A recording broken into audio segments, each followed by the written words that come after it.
Hello दोस्तों, कैसे हैं आप सब। आज मैं आपके लिए लेकर आई हूँ अनमोल रिश्ते कहानी का भाग 2। फिर वह उसी कैफ़े में जाकर बैठ गया जहाँ वह अक्सर शालिनी के साथ जाता था। उसने एक कॉफ़ी ऑर्डर की। कॉफ़ी पीते पीते उसके दिमाग में अलग अलग ख्याल आ रहे थे। कभी पापा की बीमारी के बारे में सोचता, फिर उसे चिंता होती कि शालिनी फ़ोन क्यों नहीं उठा रही। अपना आज और अपना भविष्य, उसे सब कुछ धुंधला नजर आ रहा था। इधर शालिनी अपने कमरे में बैठी थी, तभी उसके पापा कमरे में आए। शालिनी की आंखें सूज रही थी। हिम्मत लाल जी, बेटा क्या बात है, पूरी रात रोती रही क्या। शालिनी, नहीं पापा, बस ऐसे ही। हिम्मत लाल जी, मैं सुबह से देख रहा हूँ, कई बार तेरा फ़ोन बजा और तूने उठाया नहीं। कहीं सागर का फ़ोन तो नहीं था। शालिनी थोड़ा असहज होते हुए, जी पापा, लेकिन मेरा मूड नहीं है उससे बात करने का।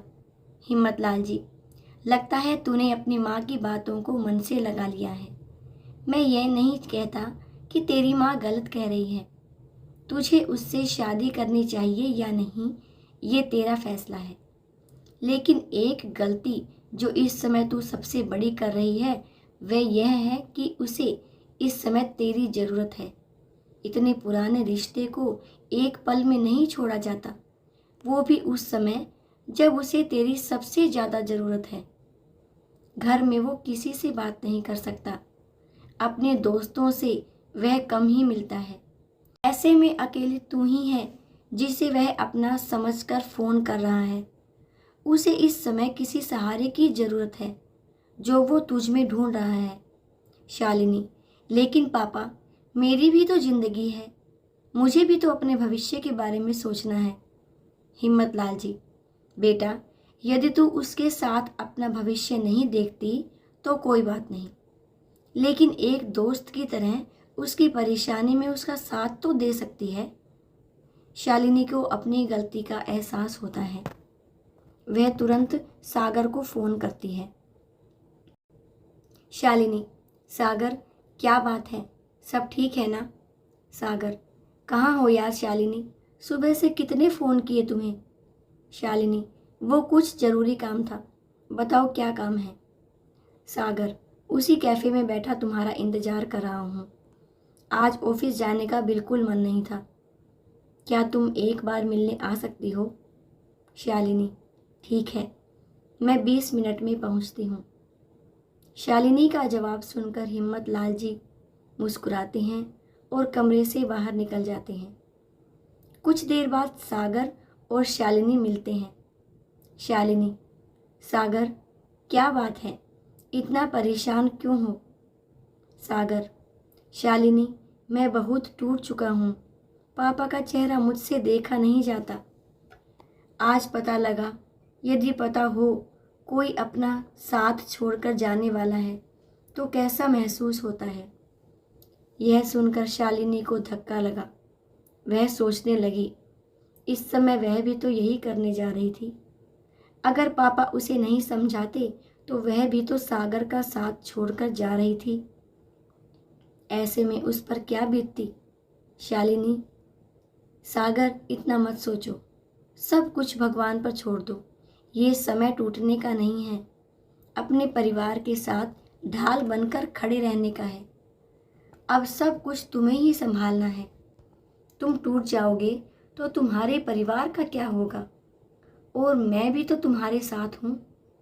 इस मुश्किल समय को हम दोनों मिलकर निकाल लेंगे। सागर, बस तुम मेरे साथ हो तो मैं हर मुश्किल का सामना कर लूँगा।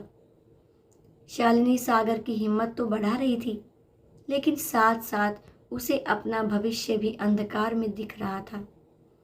जिस सागर से उसने प्यार किया था वह एक जिंदा दिल इंसान था, लेकिन जिस सागर से वह आज मिल रही है वह एक हारा हुआ इंसान है, जो उसके भरोसे सब कुछ छोड़कर बैठा है। शालिनी पूरे दिन सागर के साथ रही, सागर को ढांढस बंधाती रही, उसकी हिम्मत बढ़ाती रही, लेकिन उसने देखा कि सागर बिल्कुल टूट चुका है। यह देखकर उसकी हिम्मत भी टूटने लगी। एक तरफ अपनी माँ की बातें और एक तरफ अपने पिता की बातें, दोनों में तालमेल बैठाने की कोशिश करती रही। लेकिन सागर की बातें सुनकर माँ का पक्ष भारी लगता। इसी तरह पूरा दिन बीत गया। शाम को शालिनी को घर छोड़कर सागर अपने घर आ गया। अब सागर थोड़ा ठीक था। ऐसा अक्सर होता है, जब भी हम किसी परेशानी में होते हैं तो कुछ समय बाद मन उसे स्वीकार कर लेता है कि शायद यही नियति थी। वैसे भी आज सागर यह मन बना चुका है कि शायद उसका और उसके पापा का साथ कुछ ही दिन का बचा है। ऐसे में उसे ही घर की जिम्मेदारी संभालनी है। उसे इस बात से बहुत आस बंधी थी कि उसके हर सुख दुख में शालिनी उसके साथ खड़ी है। इधर शालिनी जब घर पहुंचती है तो वह पहले से भी ज़्यादा दुखी होती है। एक तरफ सागर के साथ इतना लंबा रिलेशनशिप और दूसरी ओर अपना भविष्य। कुछ समझ नहीं आ रहा था। तभी शालिनी की माँ सुशीला जी उसके कमरे में आती हैं।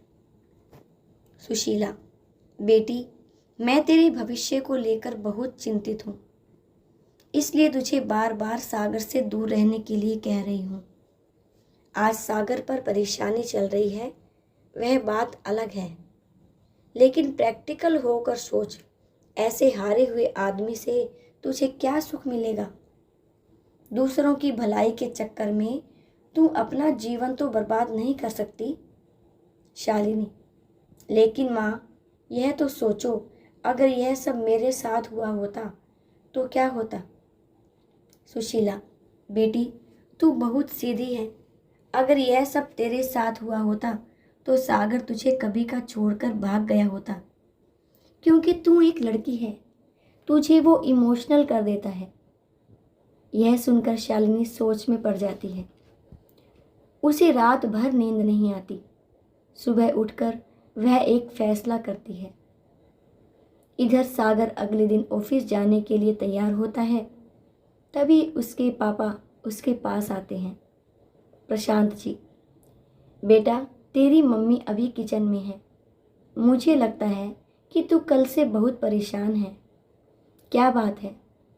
सागर, नहीं पापा, ऐसी कोई बात नहीं है, बस ऑफिस में काम ज़्यादा है, उसी की टेंशन है।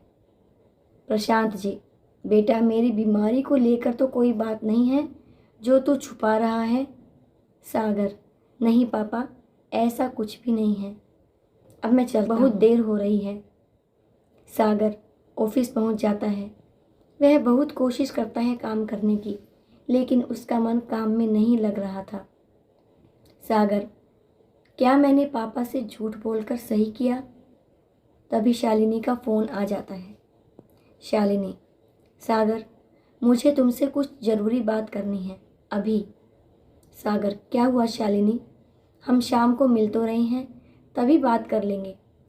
शालिनी, नहीं सागर, सुन लो, तुम्हारे सामने मैं बोल नहीं पाऊंगी। मैंने आज फैसला किया है। मैं चाहती हूँ अगले 15 दिन में हम शादी कर लें। सागर, ये तुम क्या कह रही हो? शालिनी, सागर प्लीज़, पहले पूरी बात सुन लो। या तो हम अगले 15 दिन में शादी कर लें, या फिर मैं प्रमोशन लेकर 3 साल के लिए कनाडा चली जाऊं। यही 2 रास्ते हैं मेरे सामने। अब मैं अपना करियर और रिलेशन दोनों को लटका कर नहीं रख सकती। सागर, शालिनी, तुम मुझे छोड़कर जाने की बात सोच भी कैसे सकती हो?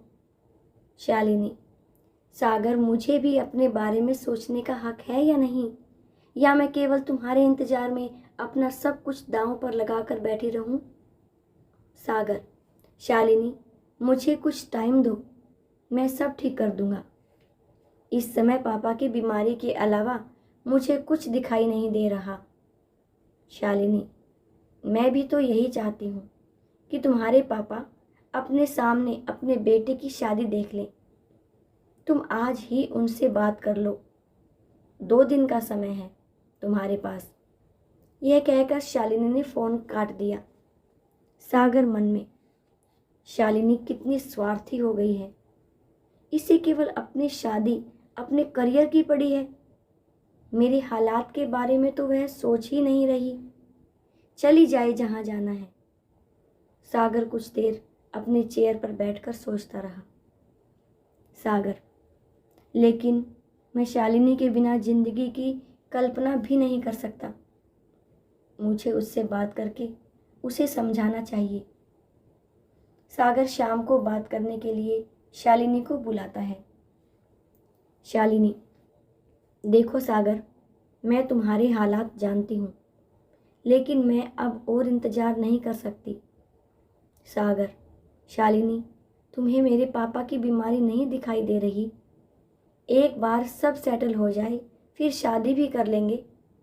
शालिनी, नहीं सागर, तुम्हारे पास 2 दिन हैं। अगले सप्ताह मेरा कनाडा का ट्रांसफ़र है, मुझे बता देना। ये कहकर शालिनी उठकर चली गई। सागर निराश होकर घर आ गया। उसे कुछ समझ नहीं आ रहा था, क्या करें, किससे बात करें। अगले दिन सागर शालिनी को फ़ोन करता रहता है, लेकिन शालिनी फ़ोन नहीं उठाती। शालिनी घर पर अपनी माँ से बात करती है। शालिनी, माँ, मैंने ठीक तो किया ना? मुझे बहुत बुरा लग रहा है।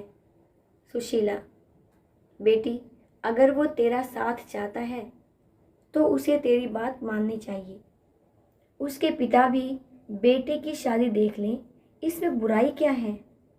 और अगर वह अपनी जिम्मेदारी से बचना चाहता है तो तुझे उसका साथ छोड़ देना चाहिए। दोस्तों, इसी के साथ आज मैं इस कहानी को विराम देती हूँ। इस कहानी का भाग 3 मैं आपके लिए जल्द ही लेकर आऊँगी। दोस्तों, अगर आपको ये कहानी पसंद आई हो तो इसे लाइक कीजिएगा, अपने फ्रेंड्स में शेयर कीजिएगा और कमेंट करके भी ज़रूर बताइएगा कि इस कहानी के बारे में आपके क्या विचार हैं। अगर आप मेरे चैनल पर नए हैं तो चैनल को सब्सक्राइब करना बिल्कुल मत भूलिएगा और साथ में बेल आइकन को भी प्रेस कीजिएगा ताकि मेरी अगली वीडियो का नोटिफिकेशन आपको जल्दी मिल जाए। आपका बहुत बहुत धन्यवाद।